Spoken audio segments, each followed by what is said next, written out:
Hello नमस्कार दोस्तों, मैं आपका रोहित रोदगी। आज हम बात करने वाले हैं एक बहुत इंपॉर्टेंट टॉपिक पे बात करने वाले हैं जो इन दिनों बहुत चर्चा में है।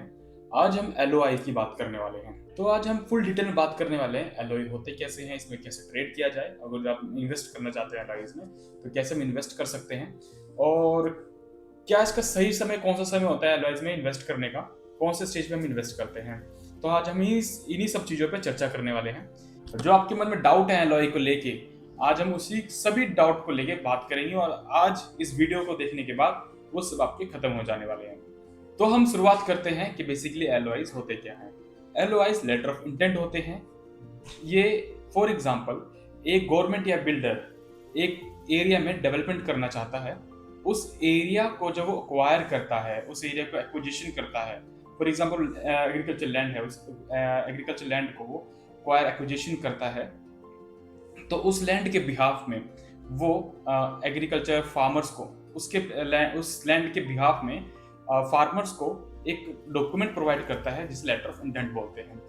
तो काफी सरल सा ये कंसेप्ट है, बट मैं इसको अच्छे से समझाने के लिए आपको एग्जांपल के साथ समझाऊंगा। जब भी हम एलओआईज की बात करते हैं, हमारे माइंड में एक बार एट्रोपोलिस जरूर आता है, जहां पर इन दिनों एलओआईज की ट्रेडिंग हो रही है। तो जब गवर्नमेंट लैंड एक्विजिशन करती है तो वो फार्मर से लैंड ले लेती है, उस लैंड के बिहाफ में उनको एलओआई दे देती है। फॉर एग्जांपल एक कनाल की लैंड पर एट्रोपोलिस में 150 स्क्वायर यार्ड का प्लॉट मिलता है और 25 गज का बूथ मिलता है। उस लैंड के बिहाफ में, एक कनाल की लैंड के बिहाफ में एक फार्मर को 150 गज का प्लॉट और 125 गज का बूथ दे देती है गवर्नमेंट।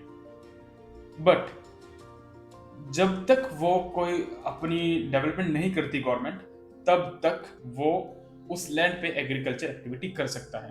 बट जब गवर्नमेंट उसको एक्वायर कर लेती है और एलओआई दे देती है, तो वो उस दौरान उस लैंड को सेलिंग परचेजिंग नहीं होती।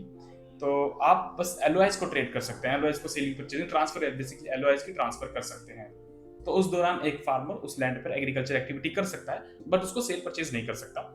तो काफी सरल सा कंसेप्ट है एलओआईज, जो मैंने आपको समझा दिया। तो अब बात करते हैं कि इसको खरीदने का समय कौन सा बढ़िया है। मैं आपको बताऊं, सबसे बढ़िया समय, जो सबसे बेहतरीन समय जो एलओआई को खरीदने का है, वो इनिशियल स्टेज पे है। आप विश्वास नहीं करोगे, एट्रोपोलिस ने 6 महीने के अंदर अंदर कम से कम 47% का रिटर्न दे दिया है। एट्रोपोलिस में एलओआईज आपको लेनी है तो एट्रोपोलिस सबसे बेस्ट है। बट इसमें भी कुछ हमें प्रॉब्लम देखने को मिलती है। फॉर एग्जांपल मैं आपको बताऊं, अब एट्रोपोलिस के रेट इतने हो चुके हैं कि एक एरो सिटी में जो प्लॉट है, लगभग लगभग बराबर है दोनों के प्लॉट को। बट हाँ, एलओआईज हमेशा एक समझदारी का काम है, आपको एलओआईज लेनी चाहिए। अगर आपके पास अपॉर्चुनिटी है एलओआईज लेने की, कमांडा रेट लॉन्च करेगी तो हमें सच में बहुत अच्छे एप्रिसिएशन देखने को मिलने वाली है। तो अभी भी लोग इन्वेस्ट कर रहे हैं एलओआईज में। बट मैं आपको एक चीज बताता हूँ, इन्वेस्ट करना है अगर जो आपने एलओआई में, तो आपको काफी इनिशियल स्टेज में करना है, क्योंकि उस टाइम डिमांड भी ज्यादा होती है और सप्लाई भी ज्यादा होता है ना। अगर जो मैं आपको एक बेहतरीन ऑप्शन देने वाला हूँ एलओआईज की, इको सिटी 3 में, इको सिटी 3 में गमाडा ने एक्ट 4 जो लग चुकी है वहां पे, उसमें इन्होंने एक्विजिशन कर ली है। इको 3 की लैंड की जितनी भी एक्विजिशन है वो हो चुकी है। जल्द ही हमें यहाँ पर एलओआईज की ट्रेडिंग देखने को मिलने वाली है, जिसमें कि आप वहां पर इन्वेस्ट कर सकते हैं। और उस समय जब एलओआईज लेके आएगी गमाडा, तो सप्लाई बहुत अच्छी होगी। तो आप बेफिक्र होकर उधर इन्वेस्ट कीजिए और इस चैनल को जरूर फॉलो कर लीजिए, क्योंकि हम नई नई इन्वेस्टमेंट अपॉर्चुनिटीज और हॉट अपडेट्स इस चैनल पर डालते रहते हैं। तो Aero City, IT city, new Chandigarh, aerotropolis, यहाँ पर हमारा वर्किंग है। तो आप चैनल को जरूर सब्सक्राइब कीजिए, और हम ऐसे ही नई नई वीडियो लेके आते रहते हैं। दफ्तर जो हमारा है वो है न्यू चंडीगढ़ में, मुल्लापुर में, ए स्क्वायर रियल्टी के नाम से।